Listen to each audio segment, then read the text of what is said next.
But when you mature,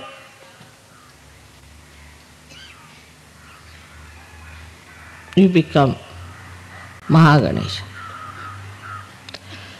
Then Mahaganesha is established in you, and you become a Sadguru. You become a divine Guru. You can teach others. Even a child could be that. Even a grown-up person may be stupid. It has nothing to do with age, color, creed, or caste. It is a state to which one can reach at any time. Like we can say here we had Jnaneshwara, who at a very young age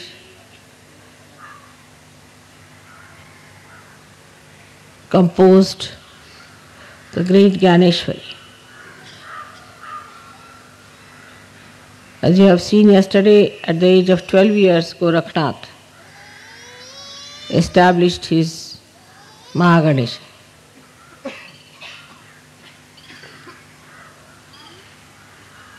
But if you do not try to ascend, then you will remain at the same stage even when you grow old. So maturity is the indication. Here, as we see in Ganpati Pule, Sri Ganesha is in its complete matured form.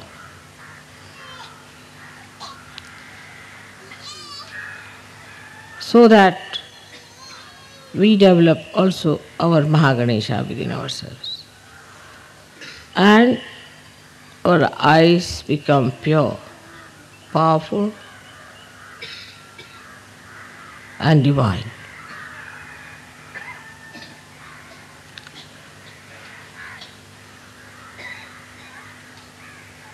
With proper working out, I am sure we can establish that state within ourselves.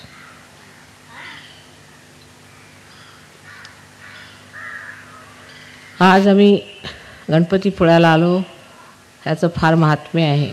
Ashtami नाकामध्ये हे महागणेशाचं स्थान आहे.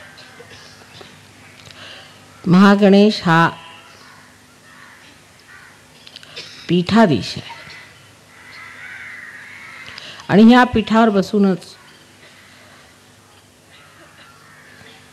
तो सर्व गणेशांचं रक्षण करतो. सर्व ओंकाराची चालना करतो. कारण त्याला गुरुतत्व मिळालेलं आहे. वातावरणात सुद्धा आपण पाहिलं की समुद्र इतका सुंदर आणि स्वच्छ ह्या गणपतीचे पाय धुतोय. कारण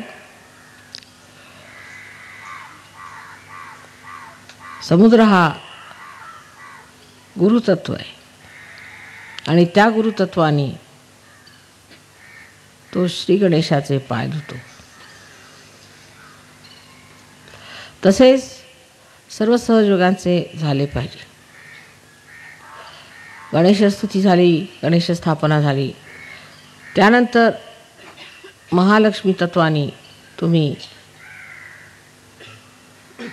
महागणेश झाला. ही स्थिती आहे ती लहान मुलांना, मोठ्या मुलांना, वयस्क स्त्री सर्वांना सुलभ मिळू शकते जर त्यांच्यामध्ये सरळ स्वभाव आला. ज्याला आपण सारल्य म्हणतो मराठी भाषेत, ज्याला बोधिता म्हणतात, इनोसेन्स ज्याला म्हणतात, ते जेव्हा आपल्यामध्ये पूर्णपणे बाणून जातं तेव्हा आपल्याला गुरुपद येऊ शकतं. कोणताही गुरु ज्याच्यामध्ये ती सरलता, ते भोळेपण नाही, तो कधीही गुरु होऊ शकत नाही. तो अगुरू आहे. ज्याचं लक्ष फक्त परमेश्वरी शक्तीकडे आहे तोच गुरु होऊ शकतो. सर्वसाधारण माणसाचं लक्ष हे दूषित आहे. ते स्वच्छ नाही. त्याबद्दल ख्रिस्तानी सांगितलं आहे की तुमच्या डोळ्यामध्ये कोणताही दूषितपणा नसला पाहिजे. त्याचा अर्थ असा की आमच्या डोळ्यांनी आम्ही कोणत्याही वस्तूकडे पाहिल्या की विचाराचं काहूर भाजून जातं आणि भलते सलते विचार येऊन ही वस्तू आपण मिळवावी किंवा ही आपल्याला का मिळाली नाही, त्यांनी हेवे दावे असे होतात.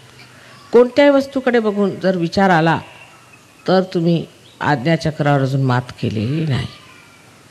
कोणत्याही वस्तूकडे बघून निर्विचारिता आली पाहिजे.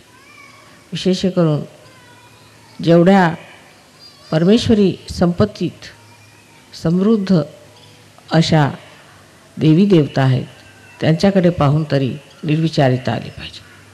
निर्विचारिता आली तर दूषितपणा येणार नाही, कारण मनाला दूषित करणारे विचारच येणार नाहीत. मग दूषितपणा कसा येईल? म्हणजे जे ख्रिस्तानी सांगितलं की तुम्ही डोळ्यांनी कोणताही दूषितपणा आला नाही पाहिजे, इतके स्वच्छ असले पाहिजे जसे सूर्याचे किरण हे जेव्हा कोणत्याही झाडांवर पडतात त्यातली घाण घेत नाहीत, पण त्याला प्रफुल्लित करतात, पल्लवित करतात. इतकंच नव्हे पण त्याच्यामध्ये शक्ती देतात. तसेच एका सहयोगाच्या डोळ्यामध्ये तेज असायला पाहिजे की जे या सर्व जगामध्ये अत्यंत शुद्ध वातावरण निर्माण करतील. शुद्ध वातावरणाची आज आपल्याला सगळीकडे